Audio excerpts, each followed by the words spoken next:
Hello जी guys, अस्सलाम वालेकुम। मैं हूँ उज़मा और मैं आज आपके लिए लाई हूँ मीशो से कुछ अफोर्डेबल काश्मीरी इयररिंग्स जो कि बहुत प्यारे हैं और इतने कम प्राइस में ना आपको कहीं पे भी नहीं मिलेंगे और इनकी क्वालिटी भी बहुत अच्छी है। तो चलिए देखते हैं।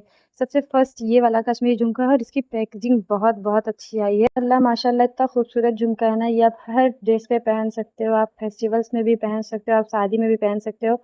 और आप इसकी डिटेलिंग देखोगे ना तो आप कहोगे इतना खूबसूरत सा ये झुमका, और वो भी इतने अफोर्डेबल प्राइस में। तो आप इसको ज़रूर से ज़रूर परचेज़ करना।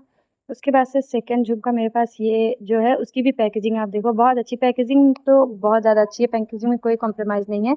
तो ये जो झुमका है ये भी बहुत प्यारा है, ये उससे थोड़ा-सा मिनिमल है तो आप इसे भी ले सकते हो।